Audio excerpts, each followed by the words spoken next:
یہ نہیں پتا کہ اگر آپ اللہ کی راہ میں خرچ کریں گے یہ آپ کی دنیا بھی بنے گی، قبر بھی بنے گی، حشر بھی بنے گا۔ اور جن اولاد کے لیے ہم دولت اکٹھی کرتے ہیں وہی اولاد اسی دولت کی خاطر ماں باپ کو مارتے ہیں، ماں باپ پر ظلم کرتے ہیں، اور پھر جب ان کو مر جاتے ہیں ان کی قبروں پر فاتحہ تک کہنے نہیں جاتے، جن کے لیے ہم جھوٹ بول بول کر محنتیں کر کے پتہ نہیں کیا کچھ کر کے ہم رزق کماتے ہیں۔ تو میرے بھائیوں، دولت مند ہونا اللہ تعالیٰ سب کو کرے۔ جو وظائف بتانے لگا ہوں آپ امیر ہو جائیں گے اگر آپ یہ وظائف اپنے دل سے کریں گے، یقین سے کریں گے، اللہ غنی کر دے گا۔ لیکن اس کے ساتھ یہ بھی دعا کرنی، اللہ غنی تو کر دینا، اللہ میرا دل بھی بڑا کر دینا، اللہ مجھے اپنی راہ میں دینے والا بھی بنانا، اللہ مجھے خرچ کرنے والا بنانا، اللہ مجھے اپنے گھر کی خدمت، مدرسہ کی خدمت، آستانہ کی خدمت کرنے والے بندوں میں اللہ شامل فرمانا۔ جب یہ حضرت مولانا جلال الدین رومی رحمۃ اللہ علیہ آپ سے پوچھا گیا حضرت کیا یہ جو دولت ہے یہ اللہ کی ناراضگی کا سبب ہے، یعنی زیادہ دولت کا بھی آ جانا؟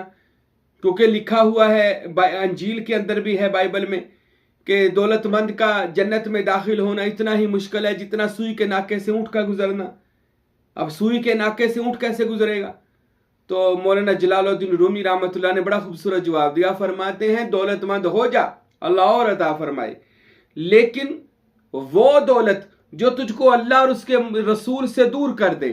وہ دولت جو اللہ اور اس کے رسول سے دور کر دے وہ تیرے لیے زحمت اور فتنہ بنے گی۔ لیکن اگر وہی دولت تجھ کو اللہ اور اس کے رسول کے قریب کر دے، مسجد بنا، مدرسہ بنا، آستانہ بنا، مرشد کی خدمت کر، اللہ کے راستے میں بہانے ڈھونڈ کے لگا، غریبوں کی مدد کر، اللہ تعالیٰ کے راستے میں لگانا شروع کر دے گا، یہ دولت تیرے لیے باعث رحمت بن جائے گی، باعث وبال نہیں بنے گی۔ تو میرے بھائیوں، امیر ہونے کا وظیفہ میں آپ کو بتا دیتا ہوں، اللہ تعالیٰ غیب سے خزانے عطا فرمائے گا۔ سب سے پہلے تو میں وہ وظیفہ بتاتا ہوں جو ہمارے اور آپ کے پیارے رسول جناب حضرت محمد مصطفیٰ صلی اللہ علیہ وآلہ وسلم نے ارشاد فرمایا۔ میرے نبی بیٹھے تھے، ایک عرابی آیا، عرابی کہتے ہیں پینڈو بندے کو، حضور کی بارگاہ میں آیا، عرابی تھا، صحابی تو تھا پر عرابی اس کو کہا جاتا ہے۔ تو بڑا برا حال تھا اس کا، آیا کہتا یا رسول اللہ دنیا چھوڑ گئی، آقا دنیا دور ہو گئی، میرے آقا کوئی مجھے منہ نہیں لگاتا، رزق پلے کوئی نہیں، آقا بڑی غربت ہے۔ میرے اور آپ کے محبوب نبی صلی اللہ علیہ وسلم نے فرمایا، آپ فرمانے لگے کیا بات ہے؟ اس نے سارا مسئلہ بیان کیا، یا رسول اللہ غربت کی وجہ سے رشتہ دار چھوڑ گئے، دوست چھوڑ گئے، اور یہ ویسے بھی حضرت علی علیہ السلام کا فرمان ہے کہ غربت کے وقت دوست اور بیوی، دوست بھی چھوڑ جاتے ہیں، بیوی بھی چھوڑ جاتی ہے، یہ مولا علی کا فرمان ہے۔ مشکل میں دوست چھوڑ جاتے ہیں، غربت میں بیوی چھوڑ جاتی ہے، بڑھاپے میں اولاد ماں باپ کو چھوڑ جاتی ہے۔ اللہ ہم پہ رحم فرمائے۔ یا رسول اللہ حالات ایسے ہو گئے کہ سارے مجھے چھوڑ گئے۔ محبوب دو جہاں رحمت عالم صلی اللہ علیہ وسلم نے ارشاد فرمایا، صحابی آج سے اس کلام کو اپنا وظیفہ بنا لے۔ یا رسول اللہ کون سا؟ فرمایا پڑھ سبحان اللہ و بحمدہ سبحان اللہ العظیم۔ صحابی نے اس کلمے کو یاد کر لیا، پھر حضرت نے ارشاد فرمایا یہ تیری زبان پر ہلکے ہیں لیکن یہ اللہ کے ترازو میں بہت بڑے ہیں،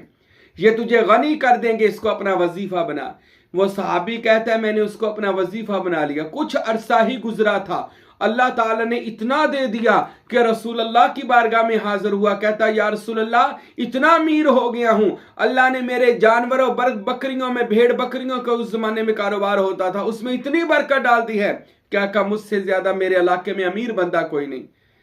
سرکار دو جہاں نے فرمایا، رحمت عالم نے فرمایا پھر آج سے اللہ سے تجارت شروع کر دے، یعنی اللہ کی راہ میں دینا شروع کر دے۔ سبحان اللہ۔ وہ صحابی نے کہا یا رسول اللہ آج سے انشاءاللہ تعالی مسجد نبوی کا خرچہ کروں گا، جتنا بھی خرچہ ہوگا یہ میری طرف سے ہوگا۔ اللہ اکبر۔ میرے نبی نے فرمایا اللہ تجھے اور غنی کر دے گا۔ اور یہ تسبیح سبحان اللہ و بحمدہ سبحان اللہ العظیم، یہ چلتے پھرتے اپنا وظیفہ بنا لے۔ یہ اگر کوئی بندہ خانہ کعبہ شریف، بیت اللہ، مکہ شریف گیا ہو، اگر آپ خانہ کعبہ شریف کو غور سے دیکھیں گے، طواف کریں گے، اللہ مجھے اور آپ کو نصیب فرمائے، تو جب ہم خانہ کعبہ کا طواف کرتے ہیں تو خانہ کعبہ کے غلاف مبارک کے اوپر یہ تسبیح لکھی ہوئی ہے، سبحان اللہ، بڑی ساری کر کے ہر طرف لکھی ہوئی ہے، سبحان اللہ و بحمدہ سبحان اللہ العظیم۔ تو یہ تو وہ وظیفہ تھا جو حضور نبی کریم حضرت محمد مصطفیٰ صلی اللہ علیہ وسلم نے اپنی امت کے لیے ارشاد فرمایا کہ یہ تمہیں غنی کرنے کے لیے کافی ہے، اور یہ وہ وظائف ہیں جو ہمارے سلسلے میں بتائے جاتے ہیں تاکہ لوگ اس سے فیوز و برکات حاصل کریں۔ دوسرا وظیفہ حضرت محبوب سبحانی قطب ربانی قندیل نورانی حضرت سید شیخ عبدالقادر جیلانی گیلانی غوث اعظم پیران پیر رحمت اللہ تعالی علیہ، آپ نے ایک بڑا ہی پیارا وظیفہ آپ نے بھی ارشاد فرمایا۔ آپ نے تو یہاں تک فرمایا جب کوئی بندہ یہ وظیفہ کرتا ہے اللہ تعالیٰ موکلات کی ڈیوٹی لگا دیتا ہے کہ اس بندے کو غیب سے رزق لا کر دو، جہاں سے مرضی رزق لا کے دو۔ تو جو یہ وظیفہ کر لیتا ہے وہ کیا وظیفہ ہے؟ عشاء کی نماز کے بعد، فجر کی نماز کے بعد جب آپ فجر کی نماز پڑھیں، اس کے بعد نماز پڑھنے کے بعد فجر کے بعد آپ نے 10 تسبیح کرنی ہے، یا غنیو یا مغنی۔ یہ فجر کے بعد بھی کر سکتے ہیں، عشاء کے بعد بھی کر سکتے ہیں، دونوں ٹائم آپ یہ 10 تسبیحیں یا غنیو یا مغنی کی کر سکتے ہیں، اس کے اول اور آخر درود شریف پڑھ کر۔ اور ایک اور وظیفہ بتایا جو میرے پیر و مرشد حضرت قبلہ فقیر عبدالحمید کامل سروری قادری رحمت اللہ علیہ نے، یہ بھی منسوب ہے سلطان بہو اور غوث پاک سے، کہ غوث پاک رحمت اللہ علیہ سے خصوصاً یہ بھی منسوب ہے کہ عشاء کی نماز کے بعد 10 تسبیحیں کی جائیں، اول آخر 11 بار درود شریف، اور 10 تسبیح یا حیو یا قیوم، 1 تسبیح یا وہابو۔ یہ بھی 41 دن کا یہ وظیفہ ہے۔ جو بندہ صبح کے ٹائم یا غنیو یا مغنی پڑھنا چاہتا ہے تو وہ صبح کے ٹائم وظیفہ کر لے، 41 دن کا یہ وظیفہ ہے۔ پیر و مرشد فرماتے ہیں، سلطان باہو فرماتے ہیں، فقیر نور محمد صاحب عرفان فرماتے ہیں، اللہ تعالیٰ 41ویں دن موکلات کی فرشتوں کی ڈیوٹی اللہ پاک لگاتا ہے، اس بندے کو جہاں سے مرضی لا کر پیسے دو، رزق دو، اللہ اس کو رزق سے بے نیاز کر دیتا ہے۔ تو یہ وظیفہ صبح کے ٹائم پڑھنا ہے آپ نے فجر کے بعد، یا غنیو یا مغنی، اس کے اول آخر 11 بار درود شریف، 41 دن یہ وظیفہ ہے۔ دوسرا وظیفہ ہے عشاء کے بعد، حضور غوث پاک فرماتے ہیں کہ عشاء کی نماز پڑھو، پھر اس کے بعد 11 بار درود شریف پڑھو، اور 10 تسبیحیں کرنی ہے یا حیو یا قیوم، اور 1 تسبیح کرنی ہے یا وہابو۔ اس کے بعد پھر 11 بار درود شریف، سجدے میں سر رکھ کر اللہ سے دعا مانگ لینی ہے، مولا میرے لیے اپنے رزق کے دروازے کھول دے، تو اللہ اس پر مہربانی فرما دیتے ہیں۔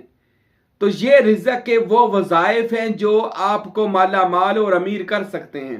یہ ایسے وظیفے ہیں زندگی میں ایک بار کر لیں، اس کے بعد اگر آپ یہ وظیفہ کر لیتے ہیں تو اس کے آپ عامل کامل ہو جائیں گے، اور پھر جب بھی کبھی یہ ایک تسبیح یا غنیو یا مغنی کہہ کر آپ دعا کیا کریں گے، اللہ آپ پر رزق کی برسات کر دے گا، رحمت کی بارش کر دے گا، اللہ تعالیٰ آپ کے لیے رزق کے دروازے کھول دے گا۔ اور